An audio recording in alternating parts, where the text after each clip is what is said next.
नमस्कार, आप देख रहे हैं खबर फास्ट। बड़ा मुद्दा लेकर हाजिर हूं मैं पूजा सचदेवा। दिल्ली के मुख्यमंत्री अरविंद केजरीवाल ने एक बयान दिया जिसके बाद बवाल शुरू हो गया है। दिल्ली के मुख्यमंत्री की तरफ से एक ऐसी ट्वीट की गई जिसके बाद राजनीति के साथ साथ कूटनीति का भी तापमान बढ़ गया। आज बड़ा मुद्दा में हम इसी पर बात करेंगे कि आखिर बिना तथ्यों के क्यों केजरीवाल की तरफ से ऐसा ट्वीट किया गया, लेकिन यह भी पूछेंगे कि क्या अलर्ट करके केजरीवाल ने कोई गलती की। आज बड़ा मुद्दा में इसी पर होगी बात।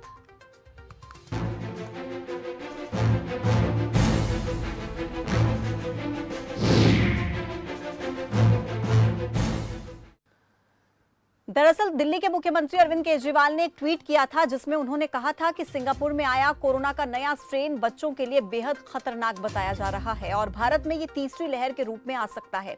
इसलिए केंद्र सरकार से मेरी अपील है कि सिंगापुर के साथ हवाई सेवाओं को तत्काल प्रभाव से रद्द कर दिया जाए। केजरीवाल के बयान से भड़की सिंगापुर सरकार ने भारतीय उच्चायुक्त को तलब किया है और नए वेरिएंट वाले बयान पर नाराजगी जताई है। सिंगापुर के विदेश मंत्री विवियन बालाकृष्णन ने भी इस मसले पर दिल्ली के मुख्यमंत्री अरविंद केजरीवाल को जवाब दिया। कहा कि राजनेताओं को तथ्यों पर बात करनी चाहिए। कोरोना का कोई भी सिंगापुर वेरिएंट नहीं है।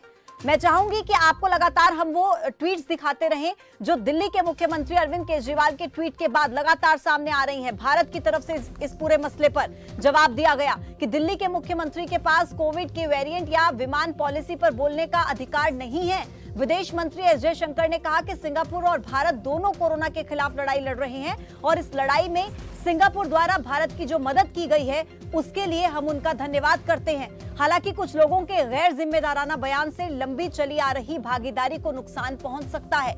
इसलिए मैं स्पष्ट कर देता हूं कि दिल्ली के सीएम का बयान पूरे देश का बयान नहीं हो सकता। मुख्यमंत्री अरविंद केजरीवाल के इस ट्वीट पर केंद्रीय नागरिक उड्डयन मंत्री हरदीप सिंह पुरी ने ट्वीट किया कि मार्च 2020 से ही अंतर्राष्ट्रीय उड़ानें बंद हैं। सिंगापुर के साथ एयर बबल भी नहीं है, बस कुछ वंदे भारत उड़ानों से हम वहां पर फंसे हुए लोगों को भारत में लाते हैं।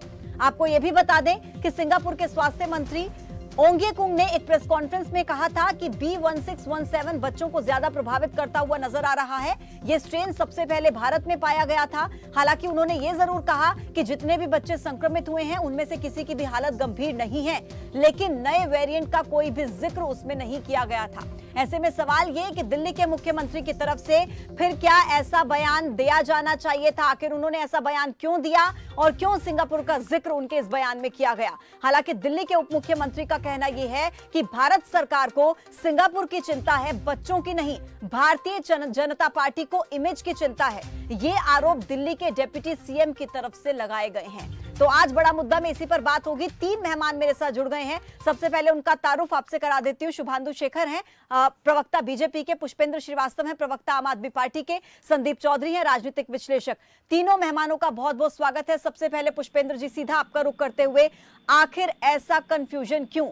दिल्ली के मुख्यमंत्री ये कहते हैं कि सिंगापुर का नया वेरिएंट भारत के बच्चों के लिए खतरा साबित हो सकता है, तीसरी लहर के लिए खतरा साबित हो सकता है। सिंगापुर की सरकार कहती है कि ऐसा कोई भी वेरिएंट है ही नहीं और उसके बाद विदेश मंत्री को यह कहना पड़ता है कि दिल्ली के मुख्यमंत्री का बयान पूरे देश का बयान नहीं हो सकता। आखिर क्यों ऐसा बयान दिल्ली के मुख्यमंत्री की तरफ से दिया गया?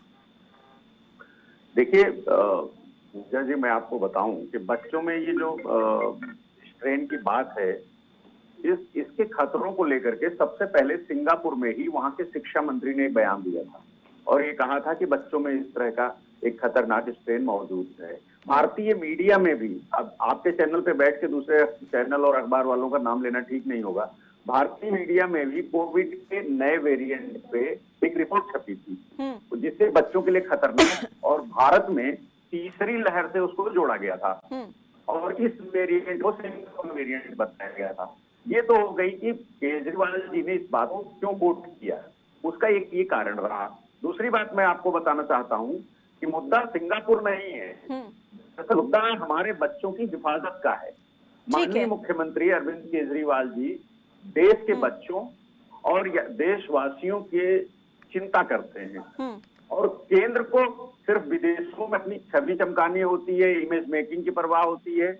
काश थोड़ी चिंता देश के बच्चों को भी बीजेपी कर लेती तो आज देश में बड़ों के साथ साथ बच्चों की भी जान दांव पे नहीं लगी होती। मैं आपको याद दिलाना चाहता हूं, भारतीय जनता पार्टी वालों का विदेश प्रेम जग जाहिर है। आजादी से पहले भी मुझे पुष्पेंद्र जी एक बात का जवाब दीजिए। ठीक है, आपने अभी अभी कहा कि सिंगापुर की चिंता ज्यादा है, भारत के बच्चों की चिंता नहीं है। मुझे एक बात का जवाब दीजिए कि आपको यह भी मालूम होगा कि 44 और देशों में ये वेरिएंट पाया गया है, दिल्ली के मुख्यमंत्री की तरफ से केवल सिंगापुर का जिक्र क्यों किया गया? नहीं, मैंने आपको बताया ना कि जो भारतीय मीडिया में रिपोर्ट आई थी और वैज्ञानिक भी बार-बार आगाह कर रहे हैं कि बच्चों से संबंधित को के ऊपर ज्यादा प्रभाव डालने वाला स्ट्रेन जो है उसकी तीसरी लहर भारत में सकती है। सर, कोई साइंटिफिक नेम दिया जा सकता था, B16172 वैज्ञानिक नाम से पुकारा जा सकता था।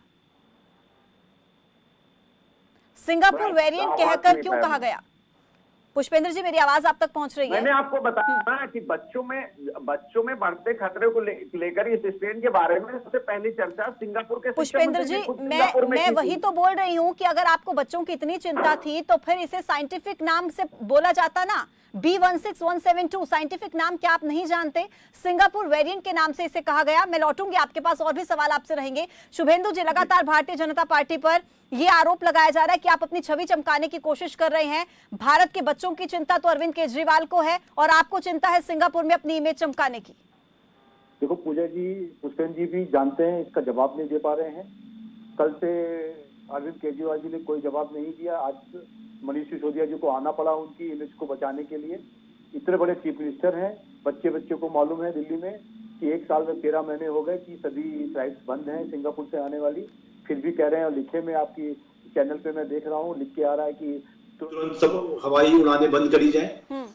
यदि इतनी भी चीज नहीं मालूम है तो इन्होंने ये भी नहीं पता लगाया कि एक ही वेरिएंट है B16172, ये इसका नाम ले सकते थे। एक्चुअली क्या है, मैं कई बार ऐसा सोचता हूँ कि आज यदि टिकटॉक होता तो ये रोज तुमको टीवी चैनल पे आने का जो शौक हो गया है, मीडिया में प्रेस कॉन्फ्रेंस करना यदि बच्चों का, तो वो बिल्कुल ऐसे ही है जैसे बच्चों को टिकटॉक पे आना होता था। आज मैं कहता हूं यदि इतना ही था इनको और प्रधानमंत्री को चेताना था तो उनको फोन भी कर सकते थे। ये बच्चों की इतनी चिंता होती तो जिस तरीके से योगी जी ने अपने स्टेट में पीकू डेवलप किया बच्चों के लिए, आईसीयू जिसको नाम उन्होंने पीक्यू किया, पीडियाट्रिक आईसीयू, इन्होंने एक भी नहीं बनाया। 100 बेड हर हॉस्पिटल में रिजर्व करने के लिए कह दिए। और इन्होंने क्या करा कि नहीं, एक खाली ट्विटर डाल दो और केंद्र सरकार को काम कर दो, जैसा अभी इन्होंने पिछले 15 दिनों में खाली ऑक्सीजन करके सब जगहों को पैनिक किया, फिर इन्होंने वैक्सीन करके पैनिक किया, और अब दिल्ली की जनता को इस सिंगापुर के नाम से पैनिक करना चाह रहे हैं। अच्छा, इससे क्या होगा? इनको फायदा क्या मिलेगा?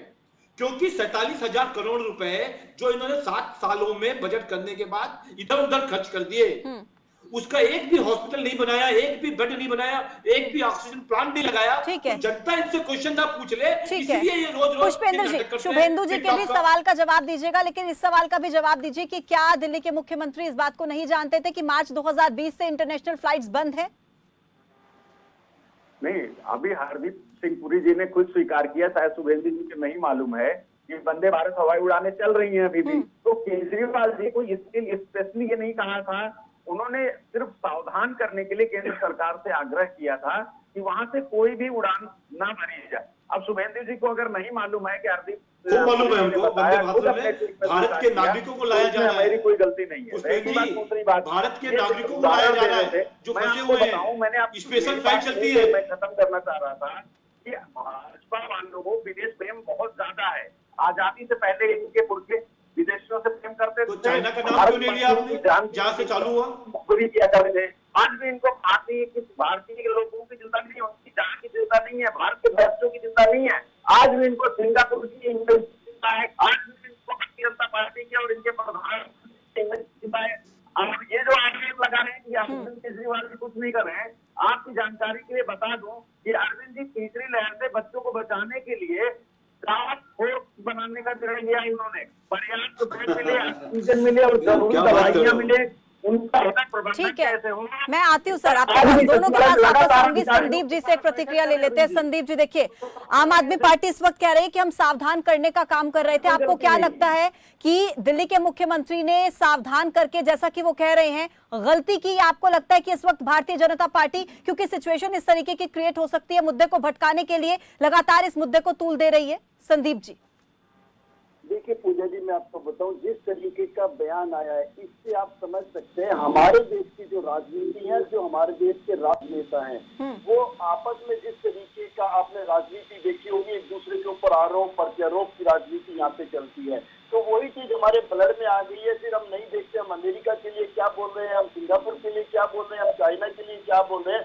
इस तरीके से किसी कंट्री का नाम लेकर वो वेरिएंट कहना मुझे लगता है एक बहुत ही गलत एक स्टेटमेंट था। और इसके लिए क्या आपको लगता है इससे जो आपसी संबंध है उन पर असर पड़ सकता है संदीप जी? जो सिंगापुर और भारत के संबंध हैं, क्या इससे उस पर असर पड़ सकता है? ऐसा बयान नहीं देना चाहिए था दिल्ली के मुख्यमंत्री को, संदीप जी? जी बिल्कुल, इस तरीके का बयान नहीं देना चाहिए था। इससे दो देशों के संबंधों पे फर्क पड़ता है। और पूजा जी, सबसे बड़ी बात यह है, किसी देश को लेकर, किसी इस तरीके के वेरिएंट को लेकर या किसी मेडिसिन को लेकर एक मुख्यमंत्री को राइट भी नहीं है। हमारा संविधान या लॉ राइट नहीं देता है कि हम इस तरीके की स्टेटमेंट दे। तो इसलिए आज बैकफुट से है मुख्यमंत्री, तो ये चीजों को समझना पड़ेगा। हालांकि पढ़े लिखे हैं और मुझे लगता है सबसे ज्यादा हाईली क्वालिफाइड मुख्यमंत्रियों का अरविंद केजरीवाल हैं, लेकिन मुझे नहीं समझ में आ रहा किस तरीके से वो ये करती। ठीक है संदीप जी, आप बहुत महत्वपूर्ण बात कह रहे हैं। पुष्पेंद्र जी इसका जवाब देंगे। पुष्पेंद्र जी, देखिए, एक स्टेट के चीफ मिनिस्टर को इस तरीके का बयान देना शोभा नहीं देता है, संदीप जी का ये कहना है। और पूरे साउथ ईस्ट एशिया में जिस तरीके के रिश्ते भारत के हैं, उनमें सिंगापुर का सबसे पहला नाम आता है। आपसी रिश्तों को इसकी वजह से इफेक्ट पड़ सकता है क्या? एक स्टेट के चीफ मिनिस्टर जिन्हें हाईली एजुकेटेड माना जाता है, क्या वो इस बात की गंभीरता को नहीं समझते थे? क्या उन्हें यह अधिकार था कि इंटरनेशनल मुद्दों पर वो इस तरीके से बोले, किसी देश का नाम लेकर के? देखिए पूजा जी, देश के और देशवासियों की जान की कीमत पर कोई उससे बड़ा कोई संबंध नहीं हो सकता, किसी भी देश से संबंध नहीं हो सकता। देश की चिंता करना, अगर दिल्ली के मुख्यमंत्री माननीय अरविंद केजरीवाल जी हैं, तो दिल्ली लोगों की चिंता करना कोई गुनाह नहीं है। उन्होंने सिर्फ सावधान किया था, उन्होंने केंद्र सरकार को सिर्फ सलाह दी। सर, सावधान करने का तरीका सही था? मैं पहले भी आपसे ये सवाल कर चुकी हूँ, क्या सावधान करने का ये तरीका सही था? क्या इसे B16172 इसके साइंटिफिक नाम से नहीं बुलाया जा सकता था? सिंगापुर का जिक्र क्यों किया जब 44 देशों में इस तरीके का स्ट्रेन पाया गया है? सिर्फ सिंगापुर का जिक्र क्यों किया गया? किसी देश का नाम लेने की जरूरत क्या थी? पूजा जी, मैं बार बार आपको बता चुका हूँ, ये भारतीय मीडिया की रिपोर्टों के आधार पे, और सिंगापुर के जो शिक्षा मंत्री थे उन्होंने सिंगापुर में खुद इस बात को स्वीकार किया था कि यहाँ के बच्चों में एक खतरनाक स्ट्रेन है। हालांकि वो स्ट्रेन कौन सा है? क्या उस स्ट्रेन को नाम दिया गया था? क्या उस सरकार ने उसको खारिज कर दिया, एक अलग बात है। लेकिन ये मीडिया रिपोर्ट जो आई थी उसके आधार पे माननीय अरविंद केजरीवाल जी ने अगर सरकार को आजाद किया तो इसमें कौन गुनाह हो गया? उन्होंने कौन सा ऐसी बातें दी जो सिंगापुर को और हमारे भारत के केंद्र की सरकार को इतनी खटक रही है? ठीक है शुभेंदु जी वो बोल रहे हैं कि हम सावधान करने का काम कर रहे थे, ऐसी क्या तकलीफ हो रही है भारतीय जनता पार्टी को? इस सवाल का भी जवाब दीजिएगा शुभेंदु जी। एक सवाल मेरा भी है। 4 मई को सिंगापुर की गवर्नमेंट की तरफ से एक प्रेस रिलीज जारी की गई थी जिसमें इंडियन वेरिएंट करके पुकारा गया था। इस ट्रेन को इंडियन वेरिएंट कहा गया था। क्या भारत सरकार की तरफ से तब आपत्ति जताई गई थी कि अब दिल्ली के मुख्यमंत्री ने अगर उसे सिंगापुर वेरिएंट कहा, अब इस मुद्दे को इतना ज्यादा उठाया जा रहा है, तो जब सिंगापुर गवर्नमेंट की तरफ से प्रेस रिलीज में इसे इंडियन वेरिएंट कहा गया था, क्या तब भारत सरकार की तरफ से आपत्ति दर्ज कराई गई? 4 मई की प्रेस रिलीज है शुभेंदु जी। हाँ, पहला तो जवाब मैं इनके प्रश्न का देना चाहता हूँ, फिर आपके प्रश्न का जवाब दूंगा। पहला ये कि यदि इनको कुछ प्रधानमंत्री को बताना था कि दिल्ली की जनता को बताना था, यदि प्रधानमंत्री को बताना था तो फोन कर सकते थे, उनको एक पर्सनल लेटर लिख सकते थे, पर उनको ये दोनों चीजें नहीं करनी थी। उनको दिल्ली की जनता को पैनिक करना था। दिल्ली की जनता ऐसे ही जो डरी हुई है, उसको ये एक नया स्ट्रेन जो उनके बच्चों के ऊपर कहीं ना कहीं प्रभावित हो जाए, इसलिए जानबूझ के ये कहा गया है। क्योंकि पिछले 7 सालों में 47,000 करोड़ रुपए जो इन्होंने खर्च कर दिया, जिसमें एक भी हॉस्पिटल नहीं बनाया। 47,000 करोड़ कोई छोटा मोटा पैसा नहीं है जो इन्होंने खर्च कर दिया, और एक भी हॉस्पिटल नहीं बनाया, और मोहल्ला क्लिनिक में खाली चूहे और बिल्ली घूम रहे हैं। मैं इनको कहना चाहता हूं, इन सबको छुपाने के लिए पूरे दिल्ली में जब ये चालू हुआ तो 1153 ही वेंटिलेटर थे, इसलिए ये नया बयान देते हैं। कभी ऑक्सीजन कहते हैं, कभी वैक्सीन कहते हैं, और अब सिंगापुर खेल है। मैं पूरा बोलूंगा, टेलीविजन चैनल पे बैठ करके सारा देश देख रहा है कि दिल्ली में कोरोना को किस तरह से दिल्ली सरकार ने हैंडल किया। किस तरह से उस पर इससे काबू खिलाफ पाया, कोई नहीं कर वो भी सकता था। केंद्र सरकार के इससे सहयोग खिलाफ के कोई नहीं बिना, कर सकता था। ये सब जग जाहिर है। आज जग जाहिर हो गया है। सुप्रीम कोर्ट ने लताड़ लगाई कि आप सुप्रीम दिल्ली को कोर्ट- ऑक्सीजन तक नहीं देखिए, दे रहे थे। आप तो दिल्ली वाले से आप दुश्मन विषय से बन बैठे भटकिए हैं। नहीं। आप तो आप चाहते ही विषय से नहीं थे भटकिए। दिल्ली के लोग स्वस्थ हों। आपको जब सुप्रीम कोर्ट ने आपको जब लताड़ लगाई, पुष्पेन जी, तब जाकर के जब आप दिल्ली बोल रहे थे के तब मैं नहीं बोल रहा ऑक्सीजन भी था। आप नहीं दे पा रहे थे। पुष्पेन जी, तब जाकर जब के आप बोल रहे थे तब मैं नहीं बोल रहा था। पूरी की ऑक्सीजन की कमी को। तो पुष्पेन आप तो जी, कम से कम ये बात मत कहिए। और दिल्ली आपसे में अब आज जवाब लिया कोरोना जाएगा। केसेस के आंकड़े आपसे सबसे जवाब कम है। लिया जाएगा। आप देखिए दिल्ली में हमने केजरीवाल सरकार के अरे छोड़िए ना, यहाँ ठीक विचार है, करने आए हैं। प्लीज सर एक एक कोरोना करके से। शुभेंदु जी मेरे सवाल का जवाब दीजिए कि मैं क्या जवाब भारत देना सरकार की चाहता तरफ हूँ, से वीडियो। आपत्ति जताई गई जब नहीं, सिंगापुर आप की शुभेंदु गवर्नमेंट जी, ने आप इस प्रेस बात को रिलीज क्यों में नहीं से इंडियन बताते? वेरिएंट कहा? आप सुन तो शुभेंदु जी मैं- प्लीज, पुष्पेंद्र जी एक एक करके। देखिए पूरी तरीके से पहला तो ये यहाँ पे लगता है पुष्पेंद्र जी आप पार्टी का प्रचार करने आए हैं कि दिल्ली ने कितना अच्छा काम किया, सबको पता चल गया है कितनी मौतें हुई हैं, इसलिए आप यहाँ पे प्रचार मत कर रहे हैं विषय के ऊपर। सर प्लीज एक एक करके बात कीजिए प्लीज। पुष्पेंद्र जी, शुभेंदु जी एक एक करके। शुभेंदु जी आप मेरे सवाल का जवाब दीजिए प्लीज। देखिए मैं आपको बिल्कुल आपके चैनल के माध्यम से बताना चाहता हूँ कि जब उन्होंने भारतीय वेरिएंट कहा उसके ऊपर हमारे हाई जो वहाँ पे हाई कमान के लोग हैं, हाई कमीशन के लोग हैं, उन्होंने वहां जाके मिले और उन्होंने बताया कि आपने भारत का ये नाम क्यों लिखा। तो उन्होंने अगले दिन जो अपनी लेटर था, प्लीज पुष्पेंद्र जी सुनने दीजिए, प्लीज सवाल का जवाब लेने दीजिए, प्लीज आऊंगी आपके पास वापस।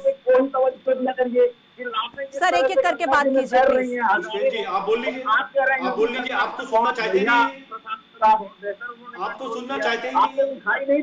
सर थोड़ा सुनने की आदत डालिए प्लीज सर प्लीज। एक अच्छा वक्ता वही होता है जो एक अच्छा श्रोता होता है। सर प्लीज सुन लीजिए क्या जवाब दे रहे हैं वो। अंतिम संस्कार भी नसीब ना हो पाना, क्या यही होगी सरकार का प्रबंधन है? आप डिबेट करने आए हैं कि इमोशनल ब्लैकमेल करने आए हैं? सर प्लीज एक एक करके बात रखिएगा, समय की वैसे ही कमी होती है और अगर आप इस तरीके से तू मैं करेंगे मुझे लगता है कि किसी तक भी बात पहुंच नहीं पाएगी। आईना दिखाया जो अभी योगी तारीख पुष्पेंद्र जी मैं आ रही हूँ ना आपके पास, तब आप दिखाइएगा आईना दिखाया है। ठीक है, अब उन्हें जवाब तो देने दीजिए। ये वहाँ की नदियां बता रही हैं जहाँ लाशें तैर रही हैं हजारों की संख्या में। देखिए यहाँ पे विषय दिल्ली का है और सिंगापुर का स्टेटमेंट ना दिया जाए इस विषय पे टॉपिक पे डिस्कशन हो रहा है ना। और पुष्पेंद्र जी आप यहाँ से गंगा जी में और योगी राज में ठीक है। और शुभेंदु जी आप मुझे इंडियन वेरिएंट पर जवाब दीजिए। अगर दिल्ली के मुख्यमंत्री सिंगापुर वेरिएंट कहते हैं तो भारतीय जनता पार्टी को आपत्ति हो रही है, लेकिन अगर सिंगापुर में इसे इंडियन वेरिएंट क्या कहा जाता है तो भारतीय जनता पार्टी को आपत्ति हुई थी क्या? प्लीज मुझे बताइए। हाँ बिल्कुल, 4 मई को जब उन्होंने ये अपने एक कहीं पे किसी प्रेस कॉन्फ्रेंस में उनके किसी लोगों ने इसको जब बोला कि ये इंडियन वेरिएंट है, क्योंकि इंडिया में इस समय पे बहुत ज्यादा लोगों को इस तरीके के सेम वेरिएंट से हुआ है, तो हमारा हाई कमान के लोगों ने बात किया, खुद हमारे जो विदेश मंत्री है उन्होंने उनसे बात किया और उसके बाद जब उन्होंने राइटिंग में प्रेस विज्ञप्ति दी गई है। शुभेंदु जी अरे आप मेरी बात तो सुन लीजिए। कोई बात नहीं की गई, ऐसा कोई ट्वीट नहीं है। आप मेरी बात सुन लीजिए। कोई विरोध नहीं दर्ज कराया गया भारत की तरफ से। सुन तो लीजिए, आप पहले बताइए कोई ट्वीट या बताइए विदेश मंत्री ने कौन सा ट्वीट किया। सर जवाब देने दीजिए उनको पूरा। मैं अगला सवाल पूछ लूंगी उनसे, सबूत मांग लेंगे सर उनसे प्लीज। ब्रिटेन में भी ये बात हुई है कि भारतीय वेरिएंट है, लेकिन ब्रिटेन के सामने भी आपने विरोध नहीं दर्ज कराया। देखिए पुष्पेंद्र जी आपके जो आका लोग हैं जो चाइना का नाम नहीं लेना चाहते हैं उसका एक बहुत बड़ा कारण है यहाँ पे मेरे चाइना से आप दोनों के पास वापस आऊंगी। चाइना से डरते हैं। आपके पास आऊंगी संदीप जी। देखिए एक सवाल मेरी तरफ से किया गया कि अगर सिंगापुर में से इंडियन वेरिएंट कहा गया तो क्या भारत सरकार को आपत्ति हुई? प्लीज सर वॉल्यूम डाउन करनी पड़ेगी सर मुझे। संदीप जी के पास जाऊंगी। संदीप जी इधर उधर घुमाने के बजाय आप पूजा जी के उस सवाल का जवाब दीजिए। 4 मई को जब सिंगापुर सर सवाल का जवाब देने दीजिए ना उनको, सर पूरा कंप्लीट तो करने दीजिए। आप विरोध नहीं दर्ज कराते और जब केजरीवाल जी ने कह दिया कि सिंगापुर वेरिएंट, तब सारी भारतीय जनता पार्टी और सारी सरकार अरविंद जी के पीछे पड़ गई है। सर मुझे मजबूरन वॉल्यूम डाउन करानी पड़ेगी पीसीआर से प्लीज सर। और अगर विरोध दर्ज करवाया वॉल्यूम डाउन कर दीजिएगा। संदीप जी के पास जाइए। संदीप जी बताइए। मंत्री का ट्वीट, संदीप जी का विरोध वाला ट्वीट तो दिखाइए। मुझे जी अपना सवाल एक बार रिपीट कीजिए। संदीप जी मैं इंडियन वेरिएंट को लेकर यहाँ पर बात कर रही थी कि एक जो साइंटिफिक नाम है उसे लेकर के कहा जा सकता है भारतीय जनता पार्टी की तरफ से आपत्ति जताई गई। दिल्ली के मुख्यमंत्री जो ट्वीट करते हैं उसे रीट्वीट करके सिंगापुर की गवर्नमेंट की तरफ से, उनके विदेश मंत्री की तरफ से उस पर जवाब दिया जाता है। सिंगापुर में इसे इंडियन वेरिएंट कहा गया। क्या आपको लगता है कि रिलेशनशिप्स दोनों तरफ से होते हैं? एक तरफ से तो रिलेशनशिप नहीं हो सकता ना, सिंगापुर की तरफ से भी रिलेशनशिप है, इंडिया की तरफ से भी रिलेशनशिप है। बिल्कुल बिल्कुल पूजा जी, मैं आपकी बात से बिल्कुल इत्तेफाक रखता हूँ। देखिए, इस चीज से पता चलता है कि वहाँ की गवर्नमेंट और वहाँ का मीडिया कितने एक्टिव है। वो लोग अपने बारे में कुछ भी सुनने को तैयार नहीं है, क्योंकि उन्हें लगता है हमारे देश की इमेज खराब हो रही है।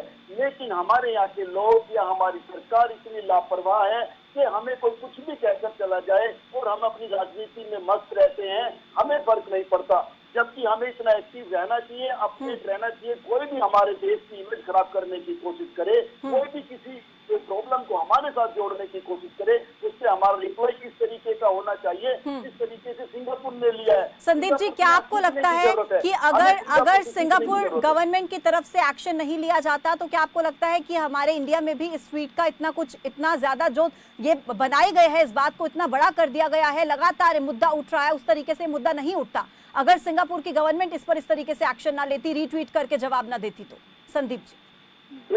बिल्कुल पूजा जी, इस तरीके से नहीं उठता, लेकिन मैं ये मानता हूँ कि जो पुष्पेंद्र जी, आप प्लीज रुकिए, मैं आती हूँ आपके पास, किसी को तो अपनी बात कंप्लीट करने दीजिए प्लीज। पहले से इंडिया को एक्टिव रहना चाहिए था और इस मामले में पता चलता है कि हम लोग कितने एक्टिव हैं, हमारी सरकार कितनी एक्टिव है, हमारी मीडिया कितनी एक्टिव है। कोई भी छोटी सी बात, जब हम देश की बात करते हैं, हम राष्ट्र प्रेम की बात करते हैं, हम राष्ट्रभक्ति से ओतप्रोत होने की बात करते हैं, तो ये चीजें हमारे अंदर होनी चाहिए और ये मुद्दा बनना चाहिए। हमें वहाँ के हाई कमिश्नर को बुलाना चाहिए था, हमें सवाल जवाब स्टार्टिंग में करना चाहिए था। और हमारा देश इतना बड़ा है, सुपर पावर बनने को तैयार था हमारा देश, विश्व गुरु बनने को तैयार था। और आज हम छोटी छोटी कोई मुद्दा हो जाते हैं, उनको नहीं कर पाते। आज हम ऑक्सीजन नहीं दे पाते, आज हम बेड नहीं दे पाते, आज हमारे लोग मरी हुई डेड बॉडी गंगा जी में बह रही है। तो सोचिए कितना दुर्भाग्यपूर्ण है। बिल्कुल संदीप जी, बहुत महत्वपूर्ण बातों का जिक्र आप कर रहे हैं, क्योंकि इस समय बात होनी चाहिए अस्पतालों को लेकर, ऑक्सीजन की आपूर्ति को लेकर, बच्चों को कैसे बचाया जाए इसको लेकर। और जिस तरीके से हमने ऐसी तस्वीरें देखी कि गंगा में शव बह रहे थे, इस स्थिति को लेकर बात होनी चाहिए। लेकिन आज हमें बात करनी पड़ रही है इंडियन वेरिएंट या सिंगापुर वेरिएंट के बारे में। पुष्पेंद्र जी कुछ कह रहे थे। पुष्पेंद्र जी। पूजा जी, मैं बड़ी नम्रता से सिर्फ ये बात कहना चाहता हूँ कि देखिए, ऑस्ट्रेलिया ने प्रतिबंध लगा दिया कि भारत मत जाइए, वहां से खिलाड़ियों तक की वापसी के लिए दिक्कत हो रही थी। अमेरिका ने प्रतिबंध लगा दिया, अपने नागरिकों को आगाह कर दिया कि भारत की यात्रा मत करिए। तब हमारा विदेश मंत्रालय, हमारी केंद्र की सरकार हाथ पे हाथ धरे बैठी रहती है, चुप रहती है कि आप ऐसा क्यों कर रहे हैं। ब्रिटेन कहता है कि भारतीय वेरिएंट है ये जो कोरोना का इस समय ब्रिटेन में बहुत तेजी से फैल रहा है, तब हमारी सरकार हाथ पे हाथ धरे चुप बैठी रहती है। सिंगापुर 4 मई को कहता है, वहां का विदेश मंत्री प्रेस कॉन्फ्रेंस करता है कि ये भारतीय वेरिएंट है जो हमारे यहाँ बच्चों में हो रहा है। तब हमारी केंद्र सरकार के होठों पे दही जमी होती है, कुछ नहीं बोलती है। लेकिन अरविंद केजरीवाल जी ने चूंकि आगाह कर दिया, इसलिए सबको ज्यादा खल गया। आप ये कह रहे हैं कि अरविंद केजरीवाल ने इसीलिए इसे सिंगापुर वेरिएंट कहा, क्योंकि सिंगापुर में से इंडियन वेरिएंट कहा था, बदला लिया क्या सर? सर बताइए, आप क्या ये कह रहे हैं कि अरविंद केजरीवाल ने ऐसा इसलिए कहा क्योंकि सिंगापुर में 4 मई की प्रेस रिलीज में से इंडियन वेरिएंट कहा गया था, इसलिए अरविंद केजरीवाल ने इसे सिंगापुर वेरिएंट का नाम दे दिया क्या? नहीं, मैं ऐसा नहीं कह रहा हूँ, बिल्कुल नहीं कह रहा हूँ। मैं तो बार बार आपसे कह रहा हूँ कि वहाँ के शिक्षा मंत्री ने सिंगापुर में ही कहा था कि जो इस समय बच्चों में हमारे यहाँ खतरनाक रूप ले रहा है, एक वेरिएंट है और उससे सावधान रहने की जरूरत है। ये वहाँ के शिक्षा मंत्री का बयान है, आप देख लीजिए।